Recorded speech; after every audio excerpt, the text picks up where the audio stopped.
Olá, seja bem-vindo a mais um episódio do Somos Mais Que Um, nosso bate-papo sobre carreira, trilha, caminho profissional. E eu estava conversando aqui com a Fabíola, que eu vou apresentar daqui a pouco, a Fabíola Molina. Tudo bem, Fabíola? Mas estava falando com a Fabíola que eu moro aqui há 5 anos. E quando eu comecei a me aproximar sair só da consultoria, me aproximar das empresas, para dar treinamento, para fazer consultoria, nessa área de treinamento e desenvolvimento, acho que a Fabíola Molina foi o nome que eu mais ouvi aqui. Olha, na cidade de Ribeirão Preto. Todo mundo falava assim, você conhece a Fabíola? Você conhece a Fabíola? Uhum. E eu falava, não conheço a Fabíola. E, não, mas você tem que conhecer a Fabíola. No ano passado, com o podcast, eu acabei me oferecendo, a gente é voluntário na BRH, né? E você também agora com o GEP, né? Depois você me fala se eu falei Tá certo, falou certo. Uhum. E é um trabalho voluntário, né? E me chamaram, eu fui, comecei a fazer, e a Fabíola já foi diretora aqui, a Fabíola e não sei o que. Eu falei, gente, eu tenho que conhecer a Fabíola. E aí a gente acabou se encontrando em alguns momentos, mas sem parar para conversar, né? A gente foi em alguns eventos juntos, fomos numa festa de final de ano lá da Jaciane, juntos também. Recentemente tivemos um evento lá na FATEC, né? E é a primeira vez que a gente vai conversar efetivamente aqui. Então, Fabíola, primeiro, obrigado por estar aqui num sábado. E eu queria que você contasse quem é a Fabíola, que é essa pessoa tão famosa aqui. Olha só, que honra, né? Não sabia disso, mas fico muito feliz. E a vira e mexe acontece de alguém me encontrar e trazer essa recomendação. Sim. E com um sorriso no rosto, que eu Sim. acho que é o principal, porque também tem alguns nomes que a gente escuta e fala, ó, nem passa perto. Exatamente. Quando as pessoas recomendam como ponte, como referência, eu fico muito honrada, muito lisonjeada. E eu acho que, assim, Cachito, é uma vida dedicada ao trabalho, à carreira, às relações humanas. Eu falo que o trabalho foi algo que sempre foi muito intencional para mim. Eu vi como sendo uma fonte de crescimento, uma fonte de possibilidades de poder não só aumentar a minha renda, mas também como ter mais possibilidades na vida, né? E eu sempre fui muito observadora. E desde muito jovem, eu sempre tive uma veia empreendedora, né? Comecei a trabalhar bastante jovem ali, antes mesmo da idade, já vendendo algumas coisas.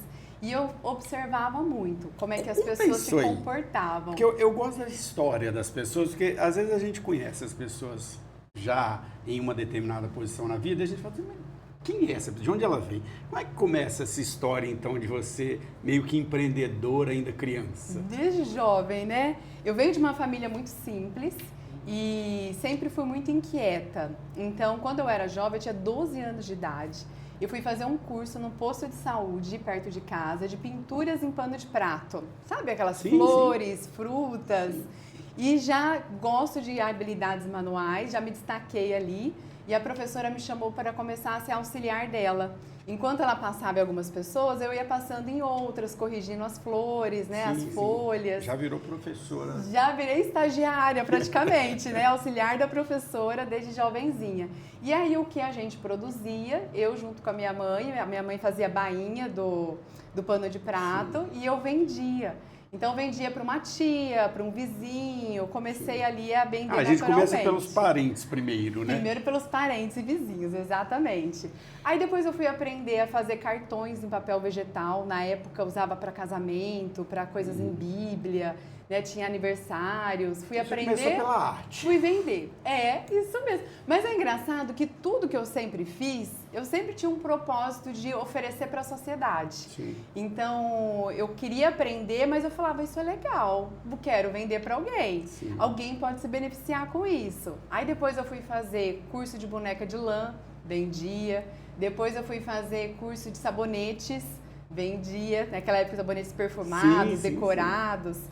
Depois, quando eu entrei na CLT com 17 anos, logo em seguida eu comecei a fazer brincos, vendia no lugar que eu trabalhava. Depois eu fui fazer ovos de Páscoa. Foi numa época que aí eu já estava na CLT, mas eu comprei meu primeiro carro e aí eu precisava aumentar a minha renda. Então eu comecei a fazer pães de mel, trufas, o pessoal começou a pedir ovo de Páscoa, bolo. E aí eu tive foi aquela que fuçada, me virava. Durante 8 anos eu tive a Vila de Chocolate, cheguei a constituir CNPJ e eu vendia bolos e ovo de Páscoa. E isso eu tô indo para o mercado informal, de empreendedora. Sim. Meu irmão chegou a abrir uma empresa de Herbalife na época, ele comprou, era enorme, mas ele me levava para vender. Então eu fazia ali as maquiagens nas moças, né? Na verdade eram produtos estéticos e fazia os meus trabalhos de venda. E o trabalho comum, né, o trabalho da CLT ali, que é o caminho esperado, eu comecei com 17 anos. E já era na área de recursos humanos ou... Ainda não. Nessa época, meu primeiro emprego foi numa empresa que representava cal para usinas. E aí eu era secretária. Então era uma empresa de representação comercial. Fiquei 1 ano lá, tinha acabado de terminar o ensino médio. E na verdade eu estava no último ano do ensino médio, estava quase para me formar. E como a minha família é muito simples, Cachito, eu sabia que quando eu terminasse eu precisaria ter dinheiro para pagar os meus estudos. Sim. Os meus pais não teriam condições de poder arcar com nada além do que as necessidades da casa. Sim. Então, desde jovem, eu acho que toda essa veia empreendedora é porque eu queria ter esse momento de possibilidade. Então, eu sempre fui a pessoa que trabalhou para poder construir essas condições de estudo. Futura moradia, né? Chegar a comprar um apartamento, lazer, eu sempre me banquei. Por isso que eu falo que é importante a gente conhecer a história das pessoas, porque a partir da história a gente entende mais as pessoas, né? As poucas vezes que eu vi você falando, que vi você nas redes, ali nos relacionamentos, nos eventos, você é muito comercial, né? Você fala bem, você se apresenta, você vende suas ideias. E isso vem um pouco dessa experiência, né? de empreender, vendendo. Porque o empreendedor, ele começa muito pela venda, né? É lógico que ele tem que ir aprendendo as outras coisas. Depois nós vamos falar sobre isso, porque esse é um caminho sobre o futuro que nós vamos falar. Mas ver como dá para entender um pouco mais a pessoa quando a gente entende a história dela, né? É verdade. Comecei a vender querendo construir um futuro melhor, né? E esse futuro melhor vinha de coisas que eu acreditava. Que então tinha que ter um capricho com o trabalho. E é bacana isso, porque essas possibilidades de estar ali próximo à venda me trouxe muitos conhecidos que viraram amigos, que depois viraram indicações. Sim. E aí eu fui relacionamento. E eu acredito muito no poder do relacionamento. Relacionamento, network, as pessoas com que a gente anda. Eu acho que isso me trouxe a possibilidade de enxergar caminhos que talvez que na minha realidade não seria possível. Sim. Então, ali desde jovem, eu não tinha dinheiro para fazer faculdade naquele momento. Então, o que eu fiz? Olha a estratégia. Eu fiz o mínimo de créditos possível, primeiro do curso de gestão de negócios, aí me formei. Eu ia ainda aos pouquinhos, eu sempre fiquei a mais do que o curso me permitia. Você fazia o que dava. Fazia o que dava, o que cabia no orçamento. Aí depois eu fiz o curso de administração, compensando as matérias de gestão, mas fazendo sempre o mínimo de crédito, que é o que eu conseguia fazer. Sim. Até que chegou o momento que eu fui trabalhar no CIEE, que é o Centro de Integração Empresa-Escola, que é a maior entidade da América Latina que trabalha com empregabilidade do jovem. Sim. E lá, Cachito, eu acho que foi uma grande virada de chave na minha vida, porque aí eu consegui sair desse âmbito das empresas que eu trabalhava, que você fica mais dentro de um único espaço. Sim.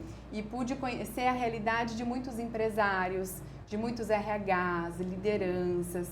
Comecei como estagiária na instituição, já cuidando do maior cliente, que era muito maior do que algumas unidades inteiras de atendimento. E cuidava dessa região ali sozinha, que era, na época, a Prefeitura de Ribeirão Preto. Então, ali chegou a ter um conglomerado de cerca de 5.000 estagiários, pegando autarquias, fundações, secretarias.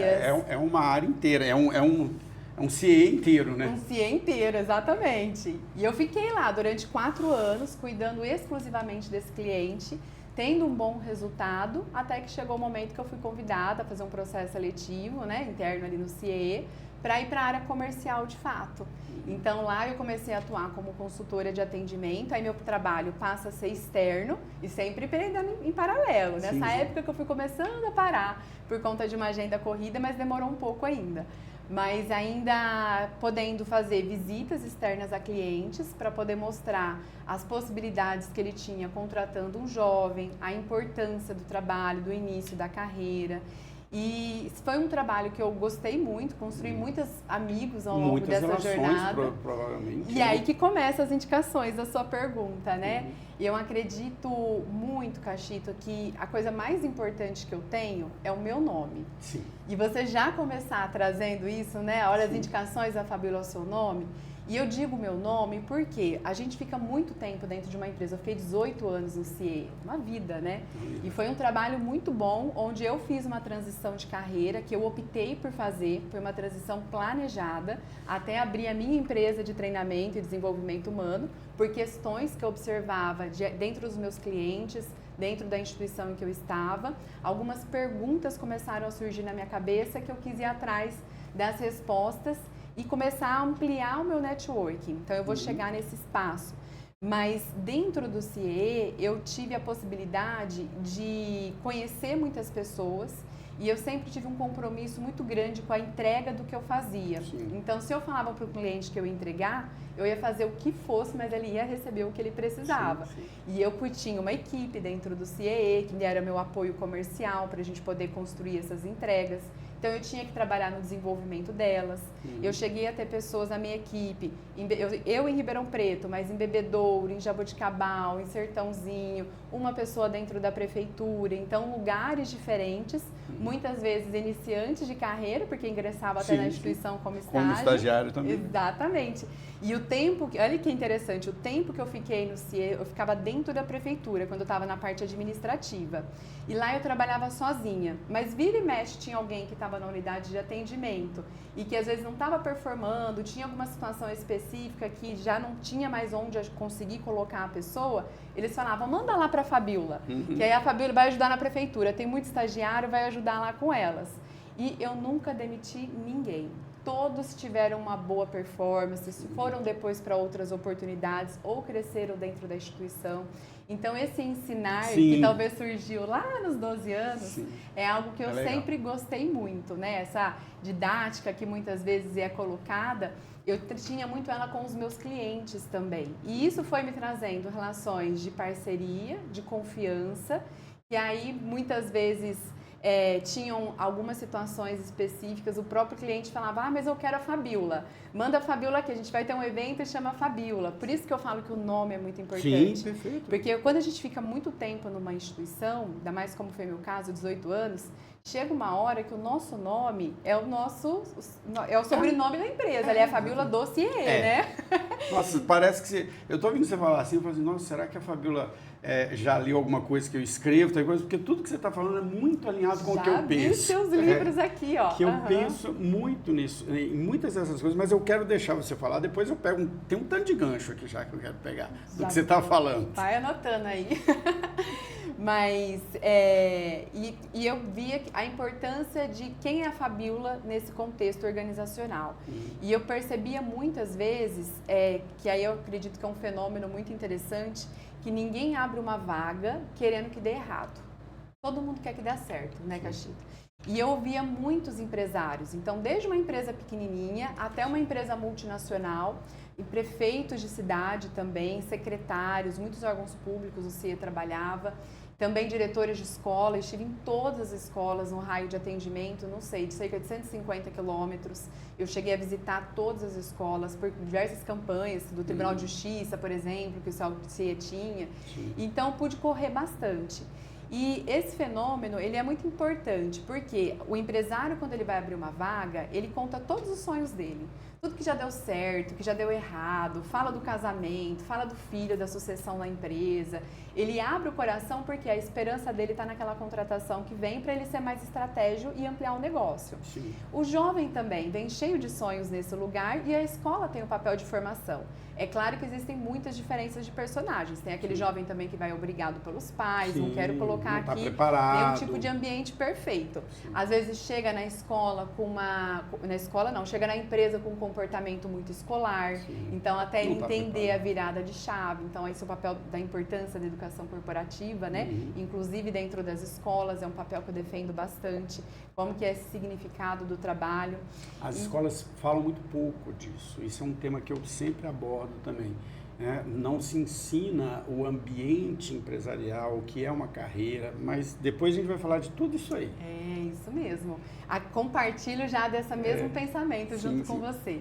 E então, dentro dessa unidade de atendimento aqui do CIE, eu tive a oportunidade de criar muitas relações, perceber muitos fenômenos.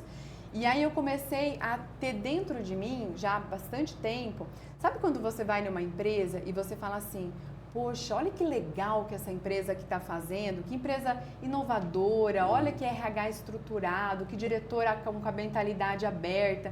E eu ia numa outra empresa e falava, poxa, olha como é que essa pessoa está sofrendo por conta dessa estrutura, um acúmulo de funções, ou então tantas possibilidades que são tolhidas dentro desse espaço. Aí eu pensava assim, essas duas pessoas precisam se conhecer. Sim. Nossa, eu queria tanto que essas duas pessoas se conhecessem, porque aí talvez uma poderia influenciar a outra, abrir um pouco a mentalidade, sim, e a outra mostrar como que ela fez essa transição. Esse compartilhamento de experiências, né, que é tão importante. É riquíssimo. Eu acho que esse é o poder do network. Sim, é quando a sim. gente conversa, que eu acho que é o propósito do seu podcast Não, aqui. E você quer ver uma coisa? Esse evento que eu comentei com você, que eu fiz, o episódio 100, surgiram neste evento pelo menos 3 negócios que hoje são negócios, surgiram lá de pessoas que se conheceram, pessoas diferentes que eu entrevistei, em momentos completamente diferentes, que lá eles se conheceram e viraram negócios. E isso eu falo assim, gente, olha o poder que isso tem, né, do network. Nossa, eu acredito muito nisso. E aí, dentro desse contexto, eu ia observando, eu precisava apresentar esse e esse. Aí eu comecei a construir eu sempre fui uma pessoa muito de apresentar pessoas. Sim. Então, acho que talvez daí que vem, né? Porque como eu conhecia muita gente, porque o CIE está em todo lugar, sim, né? O estágio, ele tem quase você vai na todas as escola, funções. você vai nas empresas, você vai na prefeitura. Tá em tudo. Então, eu conheci um pouco de tudo. Você precisa de uma referência. Será que a Fabíola conhece alguém que faz isso? Sim. Em algum momento, alguém que faz isso cruzou. E eu gosto disso. Então, eu sempre fui uma pessoa muito de unir pessoas. Então, vira e mexe, chega alguém, a Fabíola pode te apresentar, tal. E eu gosto muito, então, eu construí muitas relações fortes por conta disso também. E aí foi quando eu acabei tendo uma inquietude. Uma vez, o nosso superintendente, ele estava aqui em Ribeirão, Luiz Gustavo Coppola. Eu falei assim, Luiz, eu tô cansada de ir nas empresas e ver que os jovens saem rapidamente desse espaço. Eu queria fazer alguma coisa para poder ajudar eles dentro dessa performance. E eu lembro exatamente, a gente estava indo dentro de uma instituição de ensino, visitar para um polo de aprendizagem aqui, ele pegou na minha mão e falou assim, Fabíola, você tá cansada? Ele sabia da qualidade da minha entrega, né? Sim. Ele falou assim, você tá cansada? Qual que é a sua ideia? Eu falei assim, Luiz, eu queria fazer um grande evento onde a gente pudesse pegar pesquisas científicas, já estava tudo meio pronto na minha cabeça, assim, qual é a solução? Porque eu também não fico no problema, sim, eu lógico, quero já pensar o que eu posso fazer nesse espaço. E aí eu queria pegar pesquisas científicas para que a gente pudesse analisar qual que é o perfil do jovem hoje, o que esse jovem ele aprende na escola, quais são as habilidades socioemocionais que são necessárias para a sua carreira, qual que é a realidade das empresas hoje, o que esse gestor precisa e como que está a formação desse jovem. Então, eu queria fazer um tripé. Sim. E aí, nesse contexto, por que isso acontecia também? Muitas vezes eu participava de eventos de RH, e aí eu já vou trazer a BRH, porque esse movimento me levou até a BRH, eu fiquei 7 anos como voluntária lá.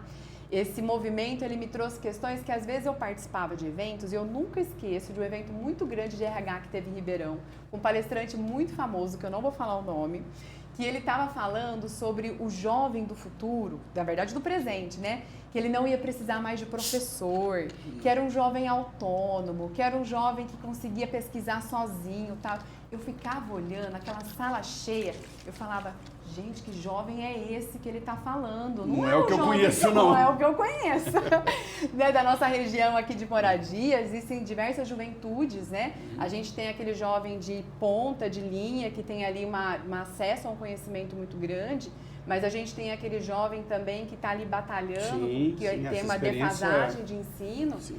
Tem tantos tipos de jovem e muitas vezes nem sempre aquele da ponta é o melhor funcionário dentro de uma empresa. Às vezes aquele lá é que vai, até pela própria história de vida dele, formação dele, experiência social, né, posição social, não é o que vai dar certo no emprego. Não é. Porque a gente precisa de algumas competências, sim, né? Que talvez não é por conta da sua condição social, mas talvez pela situação que a pessoa esteja de necessidade, de conforto, ou de ímpeto, de ambição. Tem uma série de fatores. Você vai ver que eu não sou uma pessoa de respostas fáceis. Eu já venho de um lugar assim, dentro do trabalho que eu faço, nunca foi tão difícil ser líder como é hoje. As questões são muito complexas, não são 5 passos para o sucesso, ó, faz isso que vai dar certo, nada de abraçar a árvore. Eu tive uma briga quando eu fui lançar esse livro aqui, ó, esse último aqui, que é o 50 Dicas, eu não queria esse título de jeito nenhum. Eu falava, gente, eu não gosto desse negócio de 5 passos, 10 dicas, 15... Não, são 50 dicas, não quer dizer que são as únicas dicas. Então, mas a editora falando, não, mas isso é comercial. Eu falo, tá bom, isso é comercial, mas... Porque eu não acho que existam caminhos... Únicos. É o que eu falo aqui, né? Qual é o objetivo? O que eu aprendi nessas 131 entrevistas que você é 131? Mais de 80% das pessoas que eram aqui começaram um caminho e estão em outro hoje. Mudaram de trilha no meio do caminho.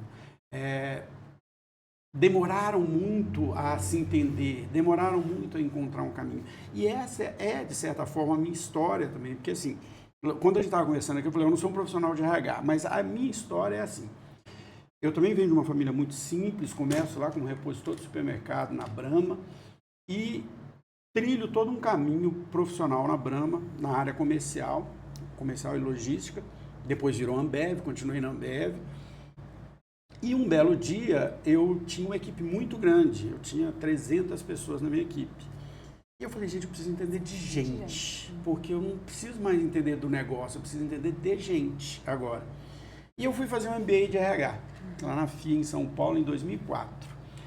E você estava falando uma coisa, que eu falei, agora eu vou pegar os ganchos que você falou, então vamos pegar alguns. Quando eu comecei a fazer o MBA de RH, eu entendi o seguinte, nós temos um problema que se chama recrutamento e seleção. Porque se eu recruto e seleciono bem, todo o resto fica mais fácil. Treinar, desenvolver, motivar, tudo fica mais fácil. Se a pessoa certa está no lugar certo. O grande problema que eu vejo na maioria das empresas, e isso eu vejo até hoje, é assim, às vezes não há uma descrição correta do que você precisa, às vezes não há um entendimento claro de quais são as competências necessárias e há um desespero por se contratar alguém. E aí você contrata a pessoa errada e tudo dá errado na frente. E aí o meu TCC no MBA foi exatamente sobre recrutamento e seleção, quando eu comecei a me apaixonar por isso. Logo na sequência eu comecei o mestrado e eu gostava de dar treinamento na empresa, eu já dava muito treinamento porque minha equipe era grande. E aí eu fui fazer o mestrado, tive que dar aula, comecei a dar aula e percebi isso que você acabou de falar agora. A escola, e eu estava dando aula em graduação de administração, a escola, ela não prepara o profissional para o mercado de trabalho. Ela dá os conhecimentos técnicos que são fundamentais. Você fez administração, você sabe disso. São fundamentais para que você entenda o contexto e tudo mais. Complexidade do problema, né? Isso, entenda assim, ó, existe uma teoria que pode me ajudar nisso aqui. Mas o que faz diferença no mercado de trabalho, na carreira? E depois das 130 entrevistas, para mim é muito claro. Saber se comunicar bem, saber se relacionar com as pessoas, saber trabalhar em equipes, essas competências que a gente hoje chama de soft skills, né? Elas é que são as reais competências. E interessante você estar falando, porque nós nos propusemos a falar do futuro do trabalho. E todas as vezes que alguém vem aqui e propõe falar de estudo do futuro do trabalho, sempre vai falar de IA, disso, daquilo, da mudança. E eu tenho um entendimento muito diferente disso, porque, e você estava falando algumas coisas, eu lembrei de um livro que, de certa forma, foi um livro que mudou minha vida, assim, não sei se você conhece, ele chama A Marca Você. É um livro que, eu não lembro quem que é o autor, eu li ele lá por 2000. Eu não li esse livro, mas eu já ouvi falar. A Marca Você. Eu tinha esse livro até pouco tempo atrás. E o que ele diz, né? Ele fala assim, olha, o profissional do futuro não é que ele vai ter que ter a competência XYZ ou ser da área XYZ, não é isso. Isso ele escreve lá em 2000. Ele fala assim, as carreiras deixaram de ser lineares. As carreiras passaram a ser, você começa uma carreira, muda de carreira, vai para outra, muda de carreira, vai para outra. Não há emprego linear mais, você não vai ficar mais 18 anos numa empresa. Você vai ficar 1 ano numa empresa, 2 anos na outra, 3 anos. Então, o que é o profissional do futuro? Primeiro, ele tem um nome, ele tem a marca. O que vai levar ele da empresa A para a empresa B é a marca dele, é o nome dele. Então, a primeira coisa que você tem que fazer é construir seu nome. Como que você constrói o seu nome? Não é dentro da empresa. Dentro da empresa, você vai construir os resultados. Mas para construir seu nome, você tem que sair da empresa. Você tem que ir para uma associação, você tem que ir onde os outros profissionais estão, você tem que construir esse nome. Segunda coisa que ele fala, você precisa construir network, rede de relacionamentos. Porque quem que vai te indicar para o próximo trabalho? O relacionamento, né? E aí ele fala uma coisa que é exatamente o que você estava falando, eu estava lembrando do livro aqui. Porque ele fala o seguinte, network não se constrói quando eu vou pedir. E as pessoas acham isso. Eu estou desempregado, deixa eu ligar para as pessoas que eu conheço para pedir emprego. Network se constrói quando você faz primeiro pelo outro. Quando você liga a pessoa A, a pessoa B, sem ganhar nada com isso, essas duas pessoas agora te devem um favor. Mesmo que você não cobre, mas elas te devem. E aí elas se sentem na obrigação de te ajudar. Né? E a terceira coisa que ele fala, que tem a ver ainda com a questão da marca, é que ele fala o seguinte, pensa num pedreiro, pensa num mecânico, pensa num médico. Como que essas pessoas conseguem novos clientes? Elas conseguem novos clientes por indicação. E quem você indica? O profissional que te entregou as coisas com qualidade. Então, a sua marca tem a ver com a qualidade daquilo que você entrega. Quanto mais qualidade você entrega, mais a sua marca é valorizada. E tudo que você estava falando é exatamente isso. Nossa, né? Totalmente. Foi quase um passo a passo. Exatamente. E isso eu percebia na prática, muitas vezes com os meus clientes do CIE, porque como eu trabalhava direto com RH, tinha gestores mais experientes, muitas vezes eu via eles saírem das empresas. Então foram muitos anos, eu passava, uma das minhas maiores tristezas é quando eu passava em frente a um lugar e via que a empresa fechou. Sabe, eu falei, nossa, mas tinha tanta gente naquele lugar, né? Eu já conversei com aquele proprietário, tinha tantos sonhos envolvidos. Eu sou uma pessoa apaixonada por empresas. Eu acho que a empresa ela é um ecossistema que move a vida não só dos seus funcionários, das suas famílias, dos seus fornecedores. É muito rico. Às vezes a gente fala lugar. assim, é uma microempresa, é só uma pessoa. Não, você envolve um tanto de gente. Um ecossistema.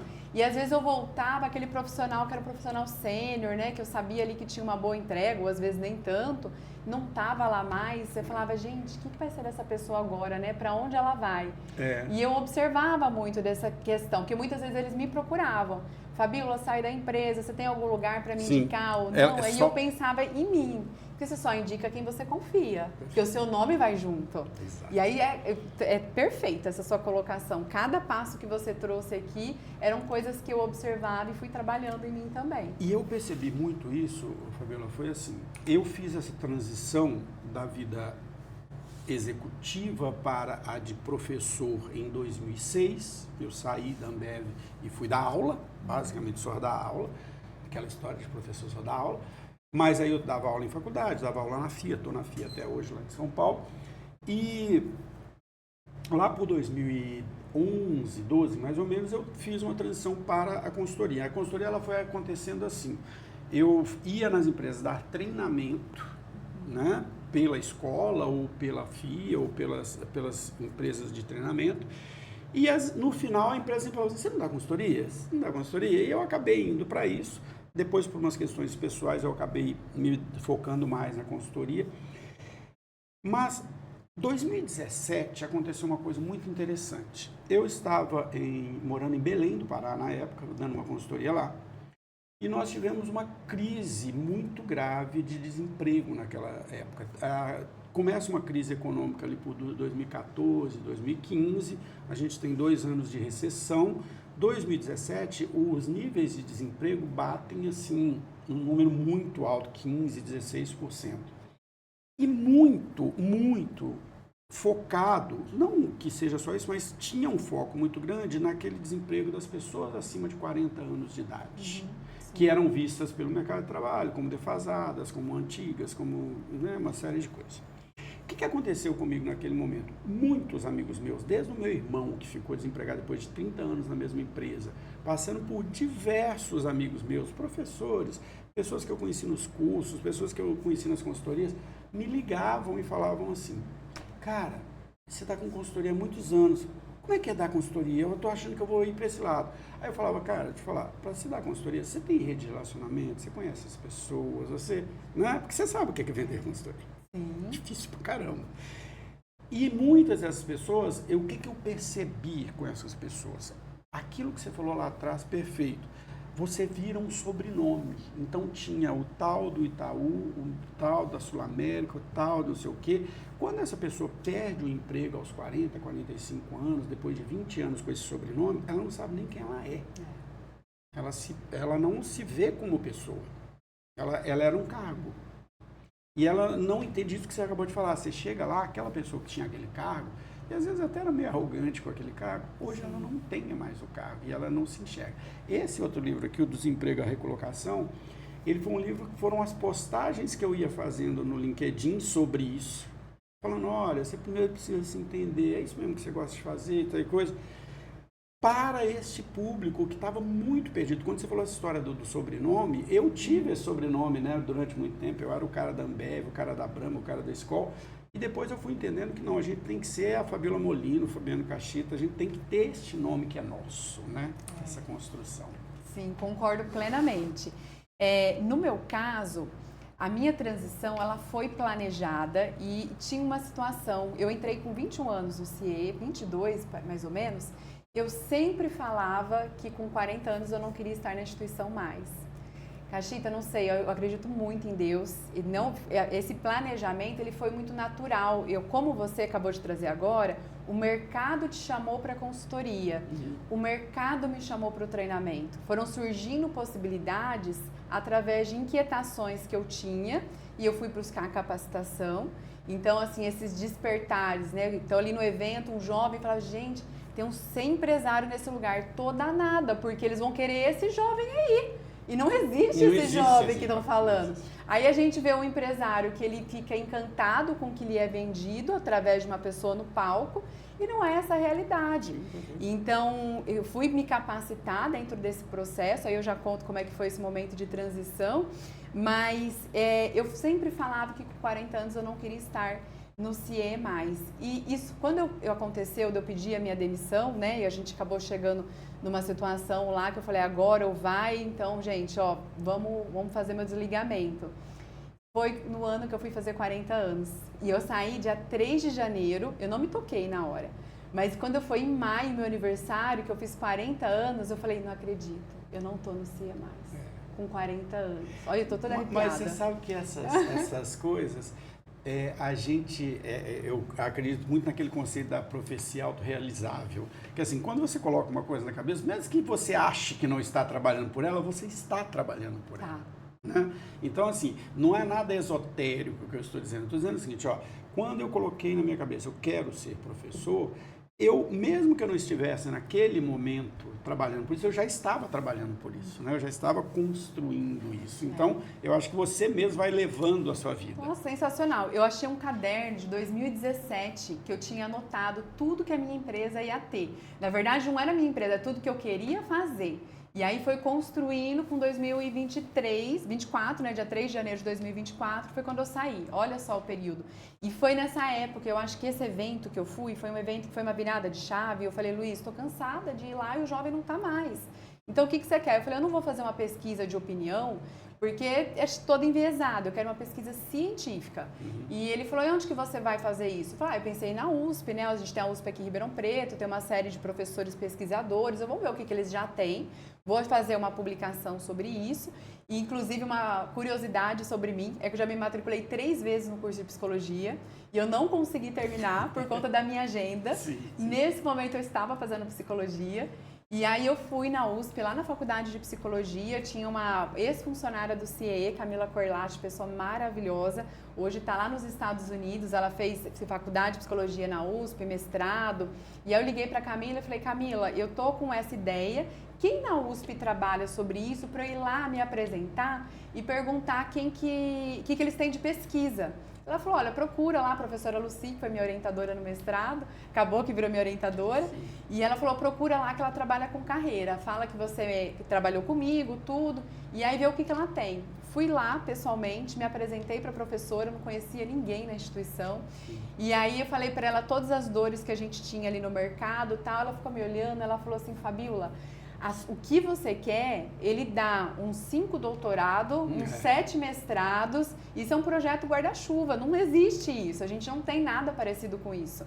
Então vamos fazer o seguinte, vem estudar aqui, tranca a sua faculdade de psicologia, vem estudar, fazer um mestrado comigo em psicologia, eu te coloco no grupo de pesquisa, você vai construir um currículo acadêmico, porque eu vinha de faculdade particular, não tinha publicação, não tinha TCC, nada disso, era estágio na época, né, na administração. E você constrói um currículo acadêmico, a gente começa a coletar dados e a gente vai por partes, porque tudo isso que você está falando a gente não vai conseguir responder. Mas vamos fazer. Chega com um plano absurdo, né? Tem que ser aqui, um pedacinho. E aí a gente juntou uma equipe dentro do Carreira Lab, que é o grupo de pesquisa da USP. Nesse momento, o Luiz Gustavo fala para eu procurar a BRH. Só um ponto. O Carreira Lab está dentro do curso de psicologia? Psicologia. Depois eu quero falar um pouco disso. Vai lá, vamos conversar. Está dentro do curso de psicologia, a professora Lucia é a fundadora e orientadora. E aí ela me apresenta para o grupo, eu tranco a minha faculdade. E aí eu entro dentro do grupo de pesquisa, Luiz Gustavo, apresento para ele, muito parceiro, superintendente nacional, assim, ele acreditava muito no meu trabalho. E ele falou, Fabíola, o que você precisa para poder executar? Olha, eu vou ter que frequentar algumas aulas, é um curso que ele é integral, né? Sim. Então eu precisava me ausentar em alguns momentos do trabalho, oferecia ali uma compensação de horas. Ele me apoiou desde o início e falou, Fabíola, procura a BRH, que é a Associação Brasileira de Recursos Humanos, leva o tema para lá, sempre foi muito próxima do CIEE, para você criar um grupo de estudos voltado para a juventude. A gente já tentou no passado, não deu certo, mas talvez com você a gente consiga. Legal. E aí eu fui me apresentar na BRH para eu poder ter esse grupo de estudo com os jovens. Naquela oportunidade, eles me trouxeram de que era um caminho que não seria possível, mas eu falei, olha, mas eu vou construir um grande evento, que foi o primeiro Fórum Educação e Trabalho do CIEE, nacional, foi o primeiro. Ele aconteceu aqui em Ribeirão Preto em 2019, coincidentemente no dia do meu aniversário. Então foi coincidência, era o único dia que o teatro tinha disponível. As coincidências da vida, né? E eu falei, eu vou construir esse evento e eu quero construir uma comunidade de RH que venha junto comigo já discutindo sobre o desenvolvimento do jovem. E a BRH seria esse canal. E aí, então, a gente propôs de fortalecer os temas em debates dentro da BRH, através do meu networking que vinha ali no CIEE. E aí, o que eu fiz? Eu busquei uma série de consultores, especialistas, professores, junto lá com a USP, junto com o mercado. Na verdade, eles me ajudaram a fazer os nomes, eu que trouxe os convidados. E a gente fazia uma divulgação para os clientes do CIEE. Olha o meu networking aí, trazia os clientes do CIEE. A gente tinha naquela época os eventos que aconteciam na cidade dentro dessa temática, tinha mais ou menos 10, 15 participantes nesses eventos corriqueiros, não com uma nomenclatura. No primeiro, a gente teve 49 pessoas, não esqueço desse número, já era um número muito maior. No segundo, a gente teve 90 pessoas, tudo empresa, tudo RH. No segundo, a gente tinha 90. E aí, já não cabia mais no CIEE, né? Tinha gente que teve que ficar em pé. E naquele dia, o nosso palestrante era o Zé Gustavo, que é um professor, Zé Gustavo Fernandes, não sei se você chegou a conhecer, ele era o professor. Na época, ele era coordenador da FAAP e ele viu o potencial daquele movimento, porque foi só um convite que eu fiz e eu tinha 90 empresas participando. Ele falou, Fabíola, vamos levar para a FAAP, eu te cedo o nosso teatro e você faz os seus eventos lá. E aí a gente foi fazendo uma agenda, a gente chegou a ter 180 pessoas, não em um evento anual, mas um evento que acontecia todos os meses, ou então a cada 2 meses, segundo ano foi a cada 2 meses. A gente coletou os dados, eu fiz o meu mestrado, fui crescendo dentro da BRH, porque afinal de contas eram eventos constantes, lotados, e eu tenho muita gratidão por isso. Que é um grande problema que a gente tem na construção de eventos, né, que é colocar pessoas. Né? Colocar pessoas em horário comercial. Até aquele momento a BRH nunca tinha feito evento em horário comercial, a não ser o evento anual que eles tinham, eram todos noturnos. E aí até foi uma briga interna para a gente conseguir ser anual, porque eram associados, então eles pagavam, então tinha que ser à noite ou no final de semana. Mas tudo deu casa cheia, veio muito do networking que eu tinha ali. O pessoal gostou, convidava, e a gente foi criando uma comunidade que foi crescendo. E aí, nesse movimento, eu fui buscando cada vez mais me especializar na área de desenvolvimento humano. Então, eu comecei a trazer consultores, comecei a me especializar, fui fazer formação de coaching, terminei o meu mestrado, fui fazer algumas especializações. E aí, nesse movimento, o mercado começa a me chamar. Fabiola, ó, eu vi o evento, a gente está com problema com as nossas lideranças, o aspecto geracional, a gente está vendo muitos jovens dentro das empresas. Hoje é a maior discussão que tem, né? É a maior discussão e é a minha fonte de trabalho. Sim. Porque a gente vê um mundo onde o mundo mudou, Sim. a gente precisa de uma reinvenção da liderança para que ela possa olhar agora a diversidade geracional, mundo pós-pandemia, a humanização dentro da empresa passa a ser ali o grande diferencial para dar resultado. Sim. A gente sai daquela cadeia comando e controle, que é a mais conhecida, Sim. para entrar no desenvolvimento. E isso era uma habilidade que eu fui construindo ao longo de toda a minha vida, vendo com os meus parceiros e ali internamente. Você sempre teve, o CIE te dá muito essa visão do jovem, né? Essa experiência. Olha que coisa interessante. Quando eu comecei o meu mestrado, meu tema era distribuição, que era o que eu sempre trabalhei na vida. E aí eu fui dar aula e percebi, né, a primeira vez lá, para fazer crédito, eu percebi que alunos que tinham muita dificuldade. Aquilo que você falou da diversidade, tem um aluno que veio de uma escola, tinha alguns que tinham muitas dificuldades de entendimento. Virei para o meu orientador, Daniel Moreira, que já faleceu, e falei, Daniel, cara, eu tô com uma dificuldade, tem aluno que não entende o que eu falo, tem coisa. Ele falou, esse é um conceito chamado analfabetismo funcional. Ele falou, eu sou o único, ele na época, né, ele tinha uma pesquisa sobre isso, tinha um livro lançado, chamou O Mal Nosso de Cada Dia, e a minha dissertação de mestrado é analfabetismo funcional entre alunos de curso de administração na cidade de São Paulo. E aí eu relaciono isso com um outro conceito chamado Self-Directed Learning, que é a capacidade de autoaprendizagem. E a gente tem muita conexão, você não tem ideia. Eu tô vendo. Porque assim, e olha que coisa interessante, né? Eu pesquisei 4 universidades de São Paulo, 700 alunos, e quando você pega os estudos de analfabetismo funcional e self-directed learning, americanos, canadenses, algumas coisas europeias, mas mais americano e canadense, eles sempre falam sobre o tipo de escolas, que isso traz alfabetismo funcional. E nós encontramos um negócio no Brasil muito interessante, todo o meu grupo de pesquisa, depois foi criado um grupo de pesquisa, que o maior indicador de alfabetismo funcional nos nossos jovens na época era a escolaridade da mãe, porque a mãe é que ensina as coisas. Em casa. E aí eu comecei a dar aula, eu comecei a trabalhar muito com esse jovem, aquela coisa da graduação, né? E eu comecei a dar aula quando estavam começando os cursos tecnológicos, né? E os cursos tecnológicos estavam crescendo muito, era um público bem diferente, não era o público dos bacharelados, era o público um pouco mais velho, um pouco mais experiente, um pouco...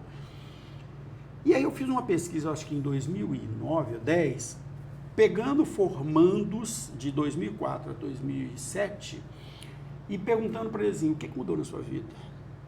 E o que a gente percebia? A escola não estava preparando para o mercado de trabalho, né? E é muito disso que você fala, desse jovem que chega completamente despreparado. E aí, eu acabei me afastando da graduação, fiquei só em pós, fui para a consultoria, voltei em 2024 aqui para a graduação. Falei, não, eu quero dar aula em graduação, porque eu gosto da graduação, porque a graduação, você muda a vida da pessoa, você toca a pessoa, né? Então, eu quero a graduação. E hoje eu estou na FATEC, estou em outras universidades, em outras faculdades. E o que eu vejo hoje, né? Primeiro, para mim, foi uma surpresa muito grande ver este aluno. O aluno mudou completamente, né? Primeiro, porque tem IA. Segundo, porque teve a pandemia. Terceiro, por tudo. É outra pessoa, é outra sociedade, é uma sociedade diferente. E aí, quando eu comecei a me relacionar de novo com outras empresas, dar treinamento para outras empresas, me aproximei da BRH, começamos a fazer essas coisas, eu fui percebendo cada vez mais aquela coisa que eu ouvia na empresa que eu dou consultoria, que é aquela assim, esse jovem não quer saber de nada, esse jovem não quer trabalhar. Eu falei, não, peraí, tem alguma coisa errada. Vamos entender isso aqui, porque isso aqui não está claro. Tem um livro que se chama The Millennial Leaders, que, na verdade, ele não fala da geração Z, ele fala da geração Y, porque ele é dos millennials. Que é a minha. Isso. Tenho 42 e Isso, é a sua geração, porque eu sou da X, você é da Y. E quando eu ainda estava na Ambev, eu era gerente comercial de uma equipe grande e eu estava tendo muito problema com o jovem, eu li esse livro, chama The Millennial Leaders. E tinha uma autora, cada capítulo é escrito por uma autora. E ela falava o seguinte, olha, o que marca a geração Y, o que educou a geração Y, foi o videogame.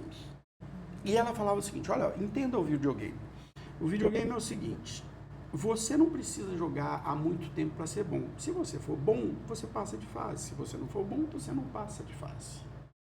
Segunda coisa, a recompensa é imediata. Eu matei um monstro, eu ganho moedinha. Se eu não matei um monstro, eu não ganho moedinha. Né? Terceira coisa, o feedback é imediato. Eu fiz uma coisa errada, eu morro. Se eu não fiz uma coisa errada, eu sobrevivo. Então ela falou assim, esse jovem foi educado tendo feedback imediato, uma relação muito clara de atingir o objetivo, ganhei meu bônus, e ele não precisa de tempo para crescer. Aí ele chega na empresa e a empresa fala para ele assim, ó, eu estou jogando aqui, eu sou bom, posso ser promovido? Eu falo, não, no dia que o diretor morrer, aí o gerente vai ser promovido, aí o gerente vai ser promovido, aí pode ser que você tenha uma chance daqui a uns 5 anos, mais ou menos. Aí ele fala assim, olha, eu fiz minha meta, eu fiz o que eu precisava fazer, cadê meu bônus? Aí a empresa fala, não, o seu bônus é o seguinte, lá no final do ano, se todo mundo bater sua meta, tem coisa, aí a gente tem um bônus. Beleza. Aí a terceira parte, ele fala assim, fiz alguma coisa, me dá um feedback. E o feedback é feito pela empresa, na maioria das vezes, só quando é problema. Né?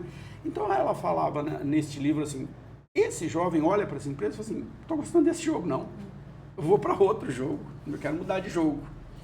E nós, geração X, olhávamos para aquilo e falávamos assim, esse povo não quer trabalhar, esse povo não quer nada com a doença. E a mesma coisa acontece com a geração Y, com a Z, desculpa. A Z, ela leva isso a um outro extremo. Ela quer a coisa imediata, ela aprende muito rápido, ela tem uma relação da vida profissional com a vida pessoal completamente diferente. E aí essa pessoa chega no mercado de trabalho e a gente que é velho fala assim, não, esse povo não quer saber trabalhar. Mas não é outra coisa. Nós é que não estamos oferecendo um ambiente. Exatamente. Mas eu quero, antes de você comentar isso, pegar um gancho de uma coisa que você falou que eu acho perfeito.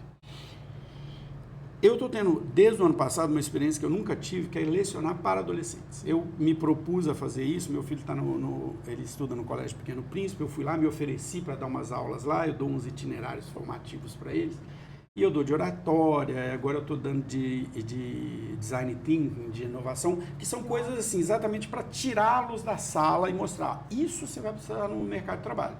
Oratória você vai precisar no mercado de trabalho.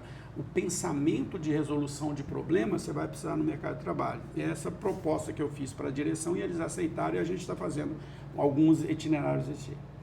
Agora, é lógico que o aluno do CPP, ele é elite. Ele tem, ele já foi para a Europa, ele já foi para os Estados Unidos, ele sabe falar inglês, ele tem um computador ótimo na casa dele, ele tem um celular, ele estuda numa das melhores escolas da cidade, tal coisa. Só que esse jovem não é representativo do que é a nossa juventude. Meu filho faz parte lá de um projeto que chama Estudantes que Ensinam. Eles vão até as escolas públicas ajudar os estudantes e os professores das escolas públicas a desenvolver, né, as suas necessidades. A primeira vez que meu filho chegou em casa, ele falou, pai, a vida é completa. Eu falei, você saiu da bolha agora, né? Que bom que ele veio jovem, né? Tanto que agora ele quer ser professor. Ele falou assim, é completamente diferente, o aluno está lá para comer, o aluno está lá... Isso que você falou um pouco antes, né? De que jovem eu estou falando? É o que vem do colégio de elite, da FAAP, ou é o jovem da periferia? A gente não pode esquecer que mais de 80% dos jovens brasileiros são de escola pública. E hoje a gente tem um cenário dentro da escola pública onde nós temos um aumento ao acesso à educação do que tinha antigamente. Antigamente tinha poucas escolas, hoje não, a gente tem muitas escolas. Sim. Mas o nível da qualidade dentro da educação, a gente tem acesso a livros, né? Antigamente o estudante não tinha livro, material escolar, hoje tem.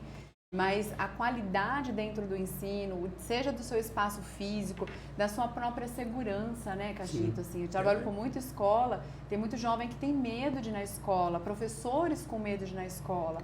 E o medo, ele é a base para a gente poder entrar ali na nossa autoproteção.